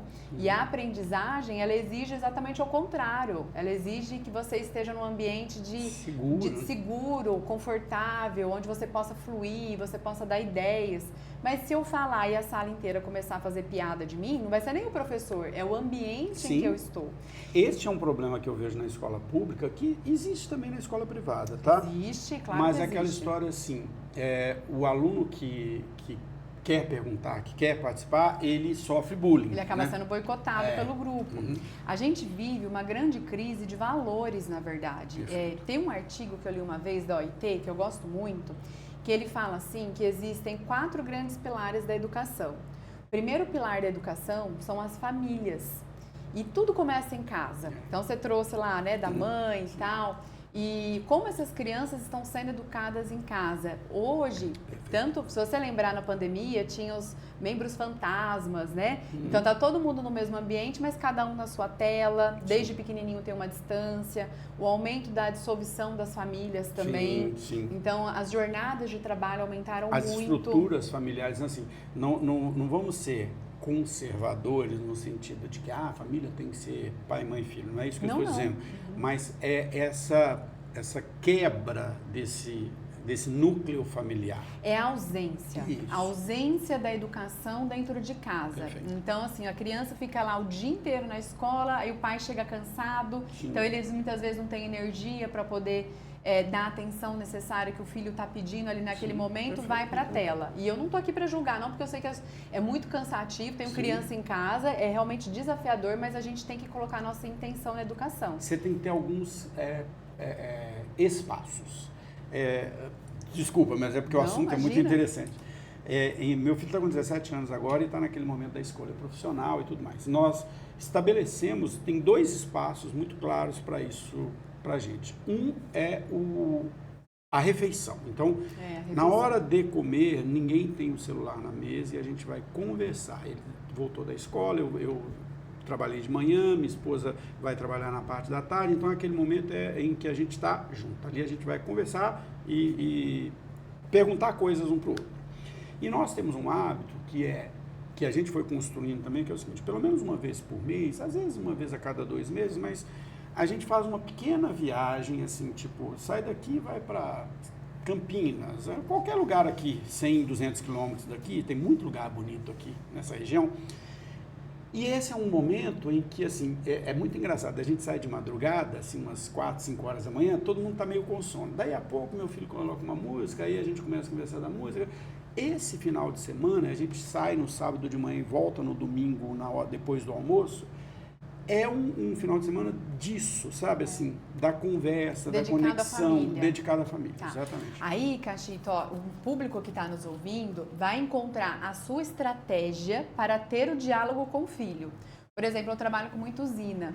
Eu vejo muitos pais e mães que trabalham sábado, domingo, feriado, o dia que vai ter o casamento de alguém muito especial, está numa jornada trabalhando à noite. Nem todo mundo tem essa condição de ter um almoço junto, um café da manhã junto, aquele pai que saiu antes do filho acordar, né? Só vou ver uma vez por dia. A ideia aqui é que você encontre a sua realidade, mas que exista diálogo dentro da sua casa. E é sobre isso que a gente está conversando, sobre você criar um canal de comunicação para você, naquele momento que vai ter um jantar, mesmo que seja uma vez no mês, ou então não, aquele momento que, olha, cheguei cansado do trabalho, filho, ó, me conta a coisa mais importante que aconteceu no seu dia de hoje. O que te fez sorrir? O que te fez ficar triste? O que você viu? Não pergunta se o dia foi bom, sim ou não. Eu falo muito isso em feedback, treinamento de feedback para as lideranças. Sim. Você entendeu o que eu falei? Sim. Tem alguma dúvida? Não, isso não funciona. Você tem que falar o que você entendeu. Então, perguntas abertas para o seu filho, porque é muito fácil falar sim ou não. E às vezes eles ficaram o dia inteiro no videogame, tá com a cabeça cansada também, né? E aí a gente tem que ficar muito de olho nisso, porque eu tenho também um adolescente em casa de 14 anos. Eu sou mãe de coração. Sou madrasta, meu marido veio com o pacotinho. Então, o Francisco tá comigo desde os 3 aninhos, já tá com 14. Criei em conjunto ali, né, com a mãe, com o pai, tudo. E é um desafio muito grande criar adolescentes hoje, né? A internet chama, os jogos chamam, mas quando a gente tem momento de estar juntos, a gente está falando sobre questões da vida, a gente está falando de política, a gente está falando de educação. Se acontece alguma coisa na escola, a gente fala muito da valorização do professor. O professor tem que ensinar coisa que as crianças vão usar no futuro. Não, mas a base que você está vendo hoje é importante, é o alicerce do seu prédio no futuro. E existe um sistema que um dia você vai querer prestar um vestibular, isso é uma pergunta que pode cair no vestibular. Então, você tem que saber sobre seno, cosseno, tangente, que eles ficam muito questionadores nessa época, né? Eu nunca vou usar isso. Você não sabe se você vai usar ou não. Mas a engenharia, por exemplo, você vai usar bastante. O mundo está te pedindo isso. Então, ali, naqueles 4 aspectos da educação, né? Primeiro, as famílias. E aqui ele coloca no contexto de famílias ausentes, mesmo estando dentro da mesma casa. Perfeito. Então, aí traz o número de divórcios, o número de uma série de questões lá de ausência dos pais. Deixa eu pôr um ponto nisso aí, que olha que interessante. No itinerário de Design Thinking que eu dou para os alunos, eles formam grupos e eu peço que eles entendam um problema, identifiquem um problema que nós vamos usar o Design Thinking para tentar resolver esse problema. Eu estou fazendo isso em 2 turmas. 2 turmas abordaram exatamente isso. Uma abordou o seguinte: a falta de comunicação entre pais e filhos. Os pais não entendem o que eu falo. Beleza, então eles estão trabalhando isso lá. E a outra está trabalhando a questão da pressão da família para a escolha profissional sabe? Então, veja, às vezes não tem comunicação e quando tem a comunicação, é a comunicação de cobrança. De cobrança, que faz parte. A cobrança, mas não pode ser só isso, né? Que a gente tem que trazer ali a maturidade. Também sou do aspecto de que pai e mãe precisa ser pai e mãe, né? Não dá para ser melhor amigo do filho, são papéis diferentes. Quando você tem que falar, isso tem que fazer. É um papel de confiança, mas existe uma autoridade ali também, né? Isso é importante. E, então, o primeiro papel, família. E aí, nesse artigo, ele traz uma série de números mostrando o quanto que as famílias estão mais distantes. E aí tem uma série de coisas que eu posso falar sobre isso, mas a gente não vai ter tempo suficiente. Não, a gente vai ter que fazer mais uns 3 ou 4. Aqui eu consigo ir muito, muito longe. Tá. Aí vamos para o segundo aspecto da educação. Ele traz como sendo as escolas. E aí mostra quanto caiu a qualidade das escolas. Só você pegar uma análise de matemática, por exemplo, o número de alunos, tal, segurança, uma série de fatores. Então, e eu até ponho um ponto aí, desculpa. Semana passada eu trouxe uma pessoa aqui, o professor Técio, que atua com educação há muitos anos, e ele colocou um ponto que eu achei muito interessante, que eu também tenho essa opinião e é uma grande discussão, talvez você tenha essa agora, né, com o seu enteado e com essa decisão que ele deve estar indo para o ensino médio ou foi agora. As escolas, elas parecem que só se preocupam com uma coisa, a aprovação no Enem. E a educação é mais ampla do que só isso, né? Ela tem que ser mais ampla. A escola tem um papel mais amplo do que simplesmente fazer a pessoa passar no Enem. Existe uma modernização do currículo escolar, onde a gente tem a disciplina agora projeto de vida, a BNCC coloca algumas competências socioemocionais, então, dentro da escola. Os itinerários formativos que eu dou aula é um pouco disso. Exatamente, ele entra provavelmente nos projetos de projeto de vida da escola. E a gente vê muitas escolas falando de emoções lá dentro. Então, assim, eu vejo um avanço. Isso é uma grande discussão que eu tinha dentro da USP. Porque muito se fala de metodologias ativas, de competências socioemocionais, né? O quanto que isso é importante na formação e, de fato, eu acredito nisso. Mas eu fico pensando muitas vezes assim, Cachito, se você, maioria dos pais, né, querem que seu filho passe numa universidade pública. Então, vamos pegar uma USP que é referência mundial, né? Tá ali no ranking das 10 melhores do mundo. Como que você entra numa faculdade dessa? Fala pra mim. FUVEST. Vestibular. E aí, na hora que você vai escolher uma escola para o seu filho, você fala assim, é lindo falar de metodologias ativas, mas eu quero passar no FUVEST. A própria instituição que traz esse questionamento faz o processo seletivo de vestibular, que ainda é repetição, decoração. Há mais de 100 anos, o método de ensino é repetição. Aí a gente vai linkando com o trabalho, porque eu estou falando de um grupo de pessoas que é criado para trazer as coisas prontas para eles e eles reproduzirem, porque vai virar uma prova, e eu venho para o ambiente da empresa, a gente está só no segundo pilar ainda, mas eu venho para o ambiente da empresa onde eu quero que as pessoas sejam questionadoras, inovadoras, colaborativas, flexíveis. Eu não crio, não é isso que eu estou criando. Tem um autor, o Fabíola, que chama, ele faleceu há pouco tempo atrás, Você já deve ter ouvido falar dele, porque naquele evento TED Talks, é a palestra mais assistida da história do TED Talks, é de uma pessoa chamada Ken Robinson. E o Ken Robinson, o conceito central dele, ele era um educador, ele falava o seguinte: as escolas matam a criatividade, né? As escolas, elas criam pessoas que não pensam, e ele até falava, a escola nivela na mediocridade, ou seja, no meio. Quem está muito aqui, não, volta um pouco para cá. Você quer ver um exemplo disso? Você contou sua história lá atrás e você falou que você começou a sua história por meio da arte, né? Do artesanato, que é arte. E que o artesanato te ensinou uma série de coisas, né? O aprendizado, a dedicação, uma série de coisas, a qualidade, tudo isso você aprendeu por meio do artesanato.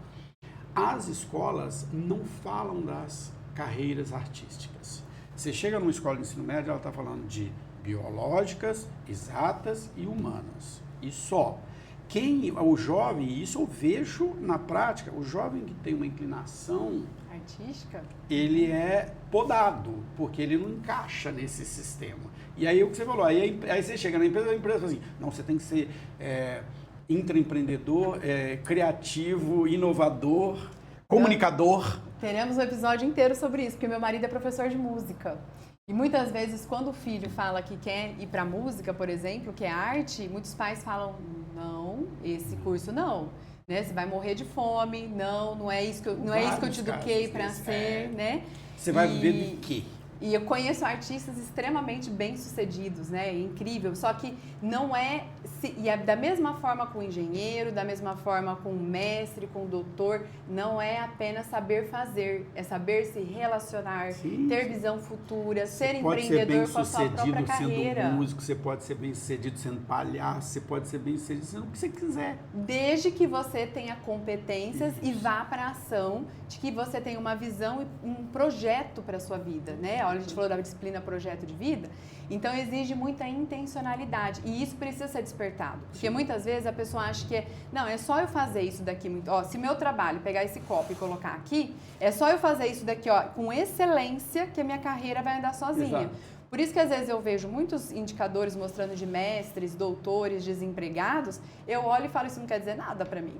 Porque não é só o diploma que vai fazer você ser empregado. Agora, quem era aquela pessoa durante a universidade? Era uma pessoa que tratava mal outros alunos? Era uma pessoa que tratava mal o professor? Era uma pessoa que não construía sua carreira com eloquência, com que a ética e a moral pede? Não é um diploma que te sustenta, é o seu comportamento. E é a mesma coisa com carreira, né? As pessoas falam assim, eu ouço muito isso, né?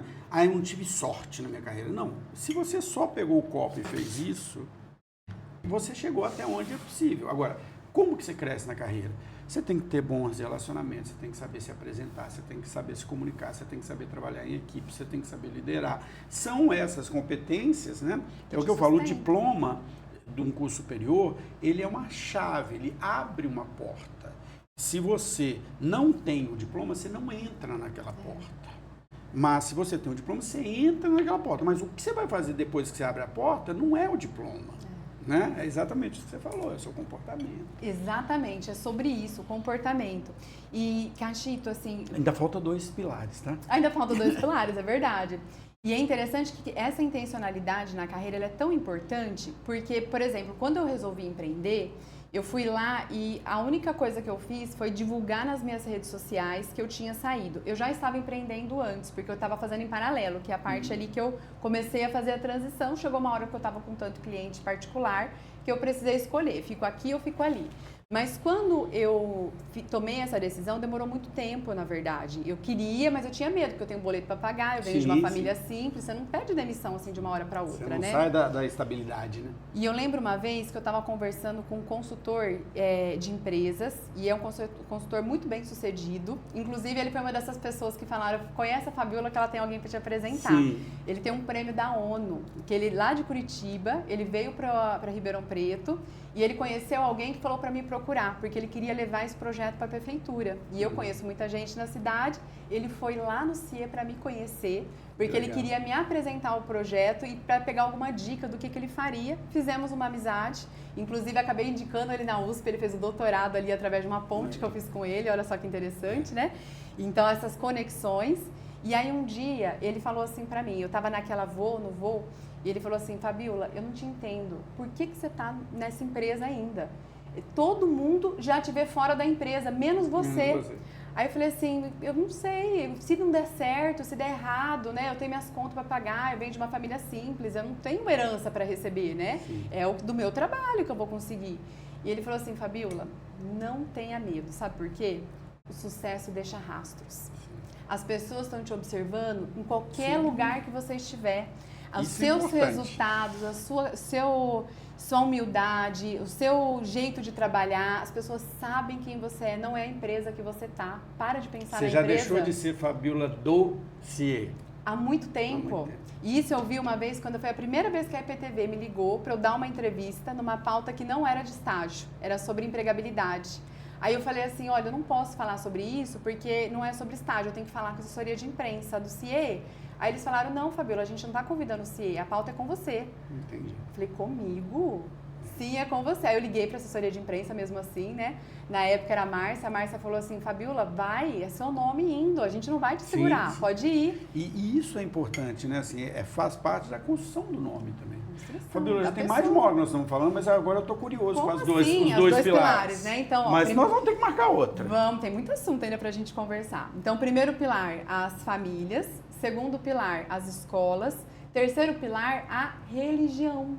Olha que interessante. Sim. E aí, independente da religião, qual que você sim. traga, ela traz aspectos de valores morais, éticos, como conviver em sociedade, causa e consequência. E aí ele trazia uma série de números falando o quanto no mundo todo falava que tinham pessoas que falavam que tinham alguma religião. Sim. E aí, o quarto pilar da educação... Mas, deixa eu pegar isso aí, que é importante, porque você falou uma coisa importante. Quando a gente fala de religião, hoje, infelizmente, é uma das coisas que eu mais sinto mudança e sofro com essa mudança.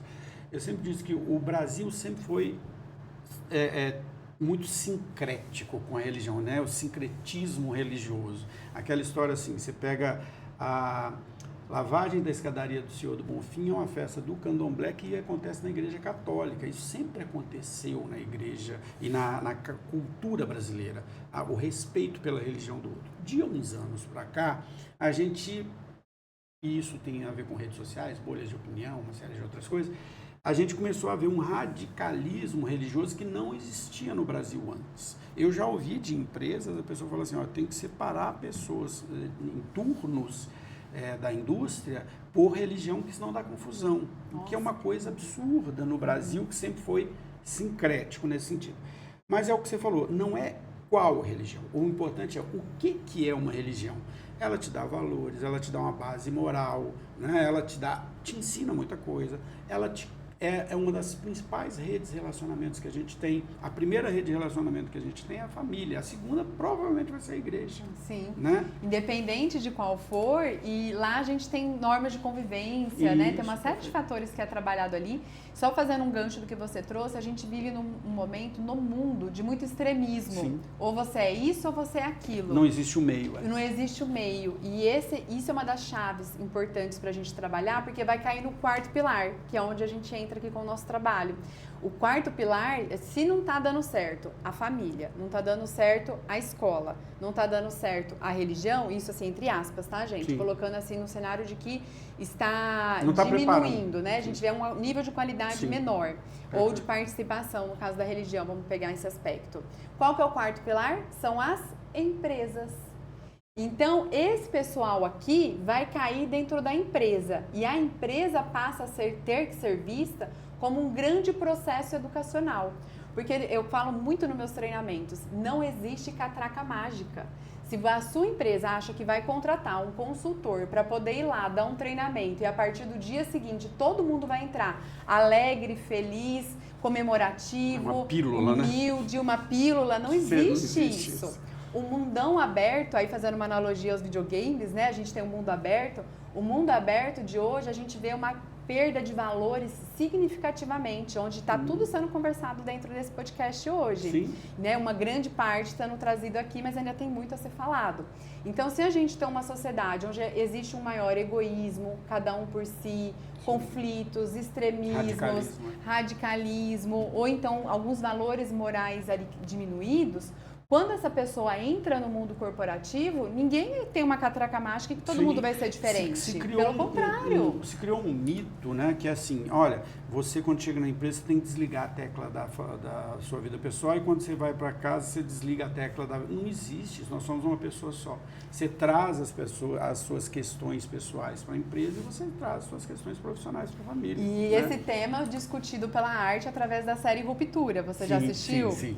Quem não assistiu ainda, recomendamos, né? Muito série boa. Ruptura. Porque é essa ideia, né, da pessoa desligar, né? Ela sobe no elevador, ela tem a personalidade do trabalho. Ela desce do elevador, ela tem a personalidade da vida pessoal. Sim. E a arte imita a vida, mostra que isso não funciona. Vai gerar uma série de conflitos, série sensacional que traz esse questionamento. E aí a gente passa a ter que trabalhar cada vez mais a educação corporativa dentro da empresa.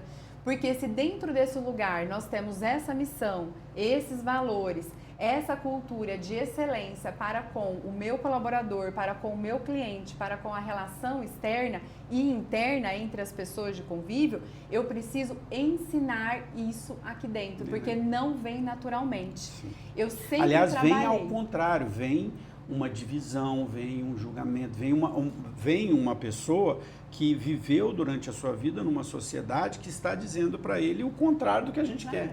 Exatamente. Né? E os nossos jovens crescem vendo isso, muitas vezes pais adoecidos pelo trabalho, sim. empresas que também os veem apenas como um número. Eu vou colocar a minha vida nesse lugar aqui. Sim. Por isso que cada vez mais a empresa que demorar para perceber isso vai ser um grande problema. Porque aqui dentro desse espaço que nós constituímos um CNPJ e somos uma empresa hoje, quais são os valores que nós compartilhamos na prática? Não é o que está na parede, é o que nós toleramos. Cultura não está na parede, cultura é prática. Exatamente, é o cheiro daquele lugar, né? A hora que você sai da sala, o que as pessoas conversam sobre aquilo? Quais são os comportamentos que toleramos nesse lugar, que nós não toleramos? Como que nós mensuramos resultado? Como que eu cobro desempenho? Como que o respeito acontece na prática? Como que eu motivo e impulsiono uma pessoa a querer sonhar sonhos aqui dentro? Como as normas são efetivamente seguidas, porque às vezes a norma serve para uma, não serve para o outro. E num mundo onde a gente está numa panela de pressão e o líder está cada vez mais cansado também, porque muitas vezes quando eu via aquele jovem entrar na empresa, quando eu observava lá no início da nossa conversa, o que não deu certo nesse lugar? Muitas vezes eu via um empresário super bem intencionado, mas sobrecarregado, com dificuldade de divisão de tarefas, o entendimento da maturidade dos seus colaboradores e a importância da gente educar esses líderes, que eles são referência, eles são exemplo, eles que fazem a organização do trabalho, para que eles possam desenvolver outras pessoas. Sim. Quando você me trouxe a sua temática do mestrado, eu falei, nossa, quando a gente tem sintonia. Por quê? Eu sempre trabalhei em sala de aula o conceito de liderança educadora. Sim. O líder ele precisa se ver como um grande educador e desenvolvedor de pessoas. Perfeito. O resultado é como se a gente tivesse aqui um arco e flecha, é o alvo. Mas o caminho todo é a educação que vai fazer. E aí, se eu quero uma equipe autogerenciável, que foi a palavra que você usou, autônoma, com protagonismo, isso não surge eu contratando nenhuma pessoa capacitada. Porque ela pode ter uma capacitação da empresa anterior. Na hora que ela chega aqui, as regras são outras. E eu vou ter que, inclusive, desenvolver esse profissional sênior. Senão ele vai falar, não é aqui não que eu quero estar. Então, esse processo da gente enxergar cada vez mais a educação dentro da empresa como sendo algo que eu preciso investir para que isso tudo tenha crescimento e bons resultados, é muito além de um fato momentâneo. Sim. Ele é um comportamento vivido diariamente. Tem uma mudança, que sim, se eu começar outro assunto, a gente não sai daqui hoje, mas assim, isso é mais amplo, né? Assim, se você pega, indo um pouco para a filosofia, Foucault, ele vai descrever no século passado sobre a sociedade de comando e controle que você já falou aqui, né? Se a gente pensa, você estudou administração, então você sabe, Taylor, Fayol, né? Weber, um pouco com burocracia, é comando e controle, certo? Fayol vai dizer, você tem que separar o comando da operação, porque um manda e o outro obedece, né? É aquela história, eu só mexo isso aqui daqui para lá. Foucault vai escrever no século passado sobre isso, que a nossa sociedade como um todo era uma sociedade de comando e controle, certo? Então, as pessoas precisavam ser vigiadas, controladas e... Aí vão ter vários outros filósofos, mas dois filósofos principais. Primeiro, o Zygmunt Bauman, que vai falar da sociedade líquida na virada deste século aqui, né? Década de 90, 2000, mais ou menos, que ele fala o seguinte: aquela sociedade de comando e controle que existia, não existe mais. Porque hoje a pessoa não tem uma profissão que ele começa nela e termina nela, ele não fica mais a vida inteira com uma pessoa só, o casamento acabou, as instituições deixaram de existir como sólidas e passam a ser líquidas, né? É o que ele chama de modernidade líquida. Ele fala, ó, não existe mais o casamento que dura a vida inteira, não existe mais o emprego que dura a vida inteira, não existe mais a instituição que vira a modernidade é líquida, ela muda, né? E aí a gente chega no Byung-Chul Han, que ele vai falar, que agora escreve atualmente, que ele chama de sociedade da performance, que ele diz o seguinte: não precisa de ninguém me vigiar, eu me vigio, eu é que quero ser o povo. Só que as empresas ainda têm, na sua grande maioria, comando e controle. Elas cresceram nesse método do comando e controle, Exatamente. Né? Outro dia eu vi alguém falando, eu não sei quem agora o nome, mas falando que a gente nem está mais na sociedade do mundo líquido, a gente está agora na sociedade do mundo gasoso. Né? Com a vinda da IA e tudo, né? Sim. Ou quantas mudanças a gente tem. E aquele método de antigamente dava tempo das pessoas aprenderem. E isso é uma das coisas que eu mais escuto em mentoria e treinamento. O tempo hoje que a gente tem para poder desenvolver uma pessoa, muitas vezes a diretoria, o empresário, até por uma pressão do mercado, contratos, né? A gente tem que ver com muita maturidade isso também. Não é porque querem, é porque existe um cenário que traz isso de forma complexa. Ele está fazendo com que as pessoas não deem tempo de ensinar e está cobrando o resultado daquele que já estava há anos na empresa. Então, como que a gente faz essa grande transição? Não existe 5 passos para o sucesso, falamos aqui, né? São grandes questões, mas se eu respiro desenvolvimento dentro desse lugar, você pode ter certeza. As pessoas, elas vão aprender mais rápido, elas vão perceber que elas importam dentro daquele lugar. Outro dia eu vi uma fala também que me machucou muito no primeiro momento, que foi um consultor falando que conhecimento virou commodity. Aí eu falei, como assim, gente? Conhecimento virou commodity. Aí eu parei para pensar, Cachito, hoje em dia você tem lá as grandes IAs, que qualquer coisa que você perguntar, tá ali. O acesso ao conhecimento, de fato, todo mundo tem hoje em dia. Só que o que você vai fazer com isso, aí é a grande X da questão. Inteligência é diferente de conhecimento. Conhecimento você pode acessar, ele pode ser um conhecimento explícito, ele está no livro. Mas a inteligência, o que eu faço com o conhecimento, né, que é a grande discussão da inteligência artificial hoje. Exatamente. Né? E só mais um ponto, ficou tanta coisa para trás. O que você falou que eu acho muito importante a gente entender é que hoje causa essa grande discussão geracional nas empresas, que talvez seja um dos temas mais abordados. Mais latente. As rodinhas em volta de mim são sempre sobre gerações. Exato. E a gente tem que entender assim, que cada geração ela vem de um momento social e de um momento econômico, de um momento educacional, familiar diferente. A minha geração X, a gente ouviu dos nossos pais assim, ó, você tem que trabalhar a vida inteira na mesma empresa, não saia da empresa porque você vai sujar a sua carteira. Se você tiver mais de um registro na sua carteira, você vai sujar a sua carteira. Então você tem que entrar nessa empresa, você tem que aguentar qualquer coisa para você continuar lá e daqui a 30, 35 anos você vai receber uma canetinha, né? E vão te aposentar e aí você morre, beleza, tranquilo. A sua geração, ela ouviu assim, olha, tem uma profissão sim, mas assim, você vai mudar de empresa, você vai ficar 5 anos numa empresa, 8 anos.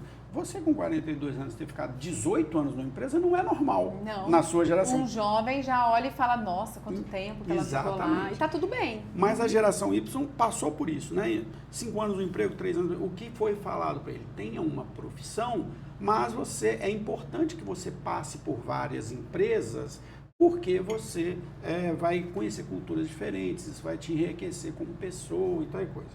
Ao mesmo tempo, né, essa geração Y na sociedade também é uma geração de um momento muito de mudanças, né, do surgimento da internet, que mudou toda a forma de trabalho, mudou a sociedade como um todo, as relações deixaram de ser muito sólidas, passaram, né, a ter aquela coisa mais de relações que duram menos tempo, beleza. Essa geração do seu enteado, do meu filho, ou que está entrando no mercado de trabalho agora. Eles já são alfa. Mais. Esse ano entra em vigor a alfa. Uhum. Vamos pegar a Z, então, antes deles. Eles já cresceram num mundo, assim, completamente diferente nesse sentido. Primeiro, ele não sabe nem que profissão ele vai ter, ele não sabe nem se a profissão dele foi inventada. Sim. Segundo, ele vive numa sociedade em que, isso que você falou, as relações sociais se esgarçaram, as famílias se esgarçaram, né, os grupos, as pessoas passaram a viver muito mais em função de uma vida idealizada nas redes sociais, ou qualquer coisa.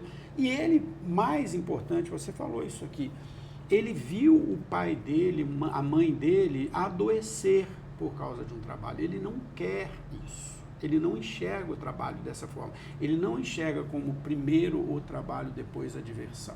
Ele enxerga assim, quero trabalhar, mas eu quero ter minha vida também. E não está errado, é só um momento social, um momento econômico, um momento de vida completamente diferente. Né? E tudo isso que eles querem, eu quero também. Eu também. Tá? Então, isso não é algo específico da geração Z, a Alfa. Eu acho que eles têm um grande despertar em relação ao significado do trabalho, principalmente no mundo pós-pandemia. Perfeito. A gente precisa parar de rotular esses jovens. Eu tenho horror quando a gente vê TikTok, Instagram, tem alguns perfis muito famosos na internet que ficam fazendo memes de situações do trabalho com geração Z. Também sou muito crítico a isso. Eu acho aquilo preconceito do começo ao fim, as pessoas fazendo piadas.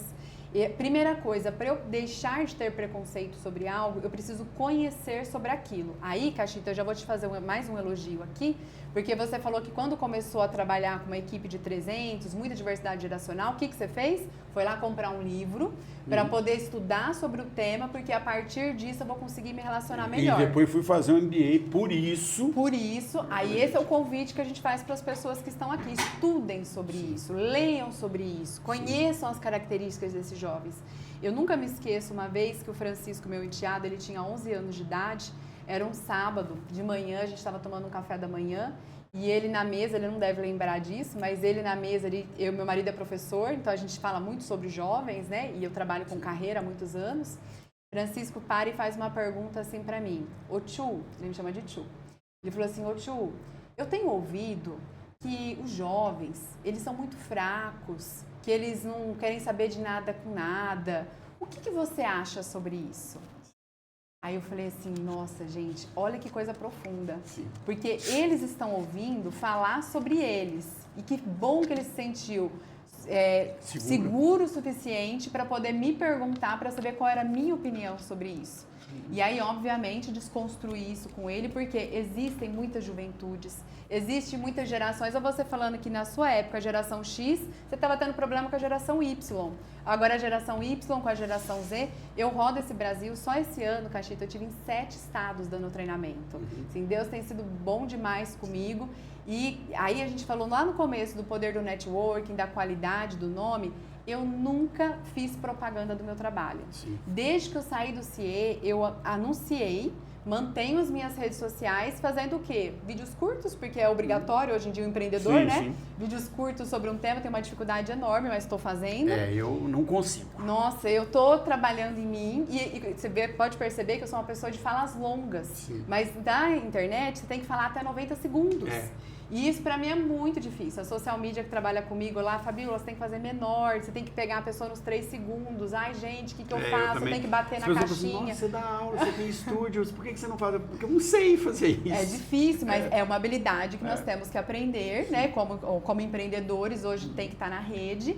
Então, eu movimento as minhas redes e vão surgindo indicações de clientes. Meus clientes, 100% são indicações ou me viram nas redes sociais. Por quê? Através do nome que vinha. Sim. Então, assim, gente, não existem respostas fáceis. Eu acho que isso é uma coisa que a gente traz muito forte aqui. Eu fico pensando assim, vamos trazer esperança para as pessoas que estão ouvindo, né? Porque a gente está vendo que o mundo é complexo. Sim. Tem certas coisas que eu não tenho controle. Eu não tenho controle se vai ter uma terceira guerra mundial, eu não tenho vai ter uma controle pandemia. sobre o método escolar que tem dentro da minha escola. Eu sou uma pessoa, Cachito, que eu não fiz vestibular. Eu vim de uma escola pública que tinha greve. Eu não me sentia capaz de prestar uma USP. Primeiro, não tinha dinheiro para o vestibular. Eu não tinha dinheiro. Naquela época, eu já lembro que era mais de R$100. Era uma fortuna para minha família. Não existia cotas, como existe hoje para pessoas de escola pública, né? Que seria o meu caso, escola pública. Hoje tem. Então, naquela época, para mim era impossível estudar lá.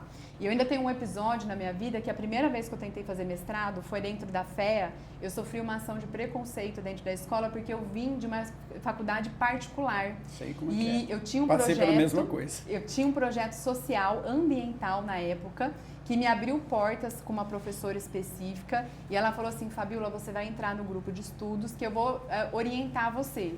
No primeiro dia, a professora não foi. Na verdade, no primeiro dia ela me apresentou, no segundo dia ela não foi. Eu tinha trocado meu turno de trabalho dentro do CIE, porque na época eu estava no telemarketing, então eu trabalhava 6 horas, negociei para eu estar lá. Sim. Chegou lá, a professora não estava, os alunos, elite, falaram assim para mim, você não é aluna da USP, você não vem de faculdade pública, pode ir embora.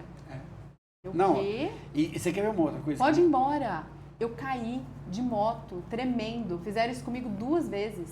Naquela época eu não tinha voz para poder falar e contra. Hoje, as redes sociais ensinam muito. Denuncia, grava. Você tem espaço de fala hoje. Você tem espaço. Naquela época, eu tremi, caí de moto. Foi a única vez que eu caí de moto na vida. Foi de tão nervosa que eu estava naquele momento. E aí eu resolvi desistir, sair. E aí, depois de muitos anos, eu venho ser convidada pela professora de psicologia a ingressar no mestrado. Você tem ideia do quanto que isso é significativo para mim? Demais. O que fez eu conseguir ser indicada para esse cargo, e eu falo muitas vezes, eu trabalho com emprego, o pessoal, é QI. Gente, nós construímos o nosso QI todos os dias. Sim. Eu indico quem eu confio. Exatamente. Eu indico quem eu confio. Mesmo que seja meu parente, eu falo assim, não, esse eu não indico, não. É teu nome. Muitas vezes as pessoas vêm me procurar assim, Fabiola, me indica, perdi o emprego e tal. Eu falo, te conheço, melhor não, né? Você sabe, você pegou uma coisa, nós vamos terminar nunca. Tá, pode falar. Você pegou uma coisa que é muito interessante, porque é outra coisa. Eu tenho uma opinião, você lembra, eu te falei que o meu TCC lá na UNB foi sobre recrutamento e seleção. Eu faço muito conteúdo para a escola, né? Tudo aqui são disciplinas que eu fiz para escolas. E um deles, que já está na 3ª edição, é sobre recrutamento e seleção. E o recrutamento e seleção é extremamente preconceituoso. E um dos preconceitos que existe... Não estou criticando. Profissional? Quando você estava falando dos pilares, eu queria acrescentar o preparo do profissional de recrutamento e seleção. Acabei que não fiz essa fala. Concordo plenamente. Porque, assim, um dos preconceitos que existe, que eu acho que eu também e você somos representantes disso, é o seguinte.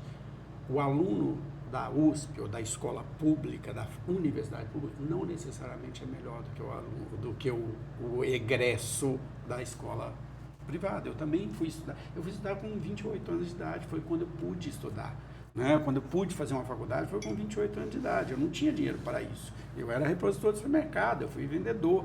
Então, eu pude estudar com 28 anos de idade, eu tive que pagar. Não tinha como ir para uma pública.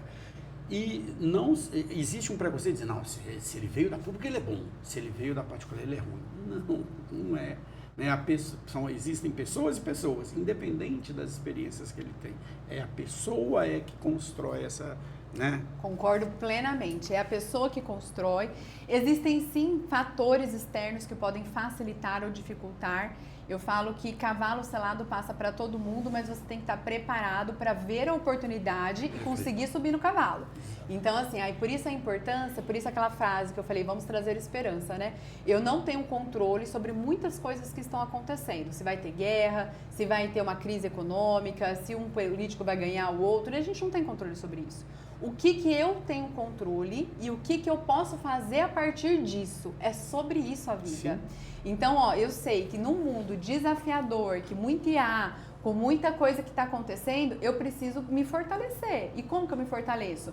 Estudando, sendo curioso. Quando alguém vem e traz uma coisa para mim, eu falo, olha, interessante, me conta mais sobre isso. Sim. Deixa eu entender o que é isso. Não tinha pensado, vou procurar aprofundar sobre isso.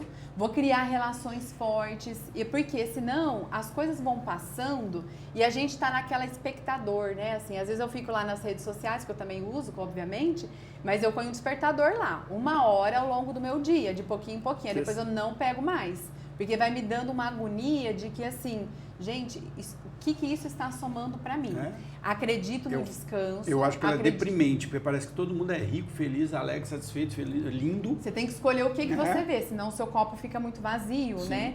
Então, nesse mundão que a gente tem tão desafiador, o quanto que eu tenho estado atento aos sinais que o mercado tem me dado, que o meu gestor tem me falado, de tendências de mercado. Então, por exemplo, IA é uma área que eu não domino. Contratei uma mentoria, estou fazendo uma mentoria com uma grande empresa. Terça-feira eu vou para São Paulo, vou lá para Barueri dar um treinamento. Já é ali em Alphaville, né? Esse escritório fica em Alphaville. Eu já falei, ó, você pode me receber? Porque eu vou estar aí com o meu computador. Eu quero que você me ensine a fazer os robôs. Sim. Eu quero que você me ensine a fazer o manage page, tá? Eu queria colocar um CRM lá na minha empresa. Ele falou, não, a IA faz para você. Eu falei, ótimo, eu vou passar aí, você me ensina? Vou lá, já marquei um horário, ele tá me esperando. Vou aprender a fazer os robôs, gente. O pessoal das consultorias, engraçado, essa semana uma pessoa de 20 anos atrás me mandou uma mensagem falando sobre isso. Tem algumas frases que eu sempre falo na consultoria e essa pessoa resgatou 2 frases. Uma é assim, me explica como se eu tivesse 5 anos de idade. Isso aí. Que eu sempre falo assim, eu não parta do princípio que eu sei. Me explica o problema que você tem do jeito mais simples possível, porque às vezes você acha que eu sei e eu não sei, né? E a segunda frase que eu sempre falo, que foi essa que essa pessoa resgatou, foi a seguinte, assim, ó, existe o ideal e existe o real. O ideal era que todo mundo pudesse fazer tudo. O real é assim, o que nós temos de realidade? É isso? Então vamos trabalhar com o que a gente tem de real, que é o que você acabou de falar. Tem coisas que eu posso mudar, tem coisas que eu não posso mudar. Fabíola, já 1h30, que a gente está aqui, 1h30, ó. Que fantástico, olha, você nem parece. Nem parece. Nossa, mas nós tem vamos ter mil que voltar coisas para aqui. conversar com nós você vamos voltar. ainda. Mas Adorei. eu vou deixar você encerrar, volto, mas nós vamos ter que combinar porque tem vários assuntos assim.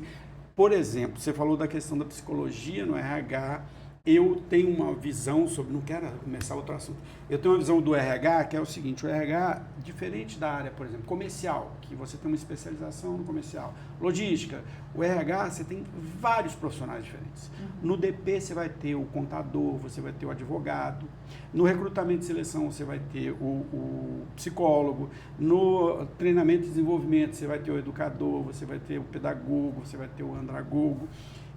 Então, é uma área que você tem várias competências diferentes numa área só, porque na verdade não é uma área só, são várias áreas. Né?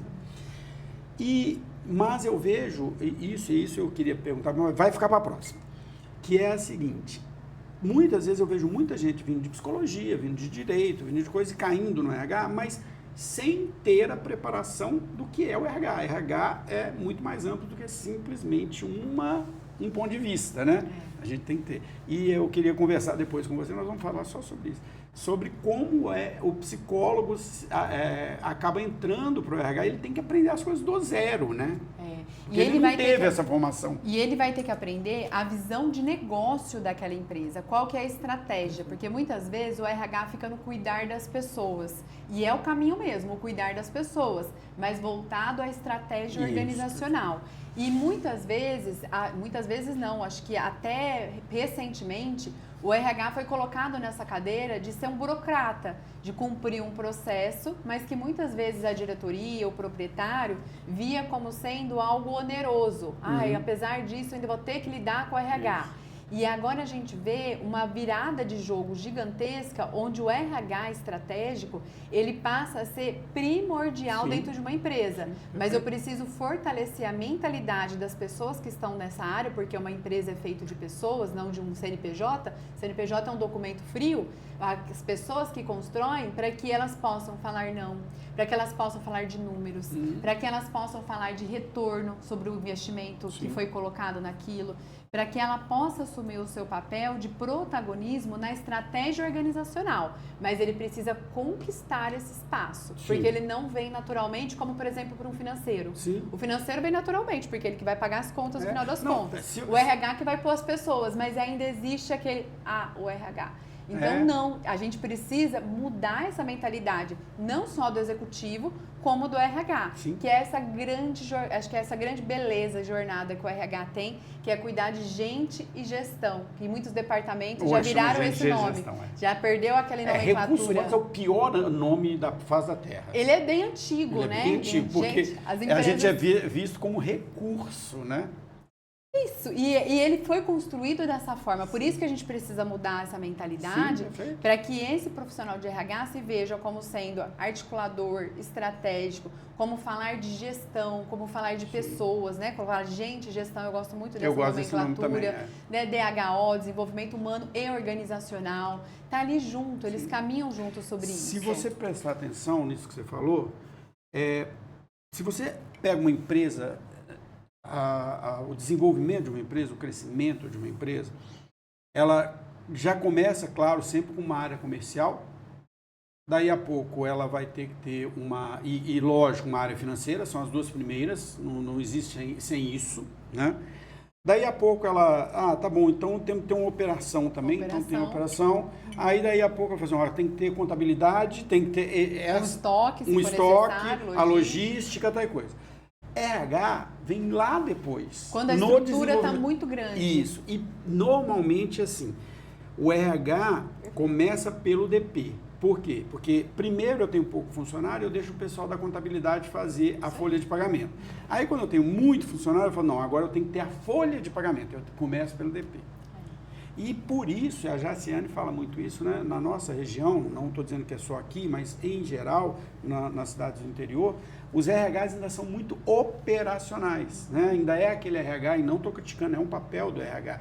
O DP é outra coisa, né? Mas está dentro ali, é gestão de gente também, mas é a relação legal da empresa com o colaborador. De normas, cumprimento de normas. Da mesma forma que o jurídico é no cumprimento de normas, mas não precisa não ser estratégico. Isso, o DP exatamente. Também pode ser estratégico. Perfeito. Mas a gente ainda vê muitos RHs que fazem um recrutamento e seleção, porque aí a próxima etapa é recrutamento e seleção. Uhum.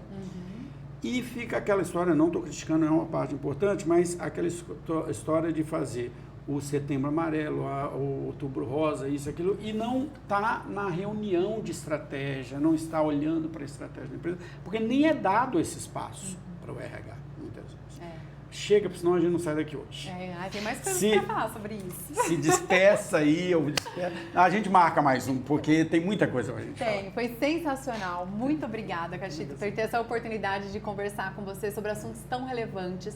Eu espero que as pessoas que conseguiram acompanhar até o final, porque muito tempo, né, para o mundo de hoje, que pede que a gente fale em 90 segundos. Por isso que a gente vai fazer um tanto de cortezinho. Por isso que, assim, eu acho que grandes questões a gente não pode falar rápido. E espaços como esse são muito importantes para a gente poder não conhecer apenas o profissional, mas a sua articulação do pensamento, a forma que ele impacta os negócios, a sociedade. Eu acho que isso constrói. E é uma das coisas que eu mais gosto hoje em dia, é o poder que a internet tem de nos trazer grandes reflexões. Sim. E nesse mundo de tantas possibilidades, você poder fazer a sua escolha sobre o que você quer assistir e você ter essa consciência do porquê que você fez essa escolha é algo fundamental, para não ficar ali só no próximo, o que me vem. Então, muito obrigada, parabéns Sim. pela história também. Vou deixar o contato aqui da minha empresa, Lógico. Que é Excelência, Treinamento e Desenvolvimento Humano. Lá nas redes sociais o pessoal pode me chamar como fabiulamolina.oficial. Eu confesso que eu ainda estou redefinindo esse nome, se eu fico com esse nome ou não nas redes sociais, mas nesse momento, fabiulamolina.oficial, porque antes era .treinamento, mas eu também dou muita mentoria e palestra, Sim, aí fica muito cara de treinamento. Aí já me falaram para colocar a Fabiola Molina, porque tem uma grande nadadora com o nome Fabiola Molina, não sei se você conhece. Sim. Então, muitas vezes, algumas crianças de natação me marcam. Aí eu fico morrendo de dó. Mas é o meu nome, né? O que eu coloco, né? E a gente, às vezes, fica, né? Eu sempre usei o professor Cachito, e eu acho que o professor também reduz algo que é mais amplo, né? E eu acho muito importante esse negócio da construção do nome. Eu falo que o meu nome é Fabiano. Mas o meu sobrenome é Cachito e é um sobrenome muito diferente. As pessoas me chamam de Calixto, de Cacheta, de uma série de coisas. Eu já fui uma dessas. E eu brinco com isso, que eu falo assim, não, pode me chamar de Calixto, de Cacheta, não tem jeito, não tem problema.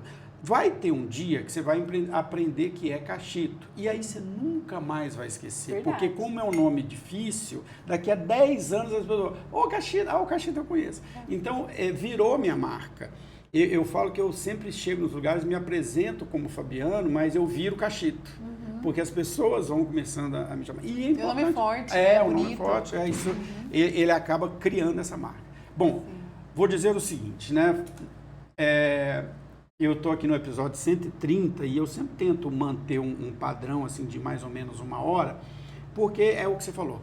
Primeiro que as pessoas vêm aqui no sábado, eu tenho que agradecer assim imensamente a pessoa abrir mão do seu sábado para vir aqui. E então eu sempre tento. Alguns poucos episódios, pouquíssimos mesmo, a gente passou muito de 1 hora. É verdade. E você é um deles.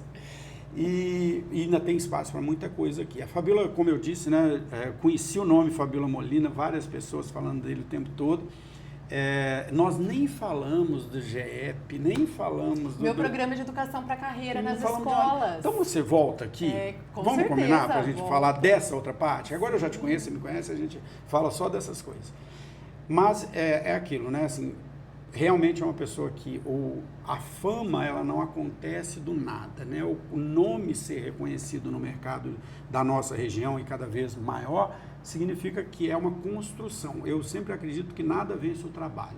Se todos os dias você trabalha, lá na frente será reconhecido. Então a Fabíola é exatamente isso. Hoje que eu conheço ela mais, tenho certeza absoluta de que é merecido. Mas ela vai voltar aqui para a gente falar de outros assuntos. O episódio da Fabíola vai estar inteiro no nosso YouTube, inteiro no nosso Spotify, mas vai sair muito corte daqui. Eu geralmente só coloco 2 ou 3 cortes por semana, mas eu vou mandar todos os cortes para a Fabíola também, para ela fazer lá, tá? E até o nosso próximo encontro.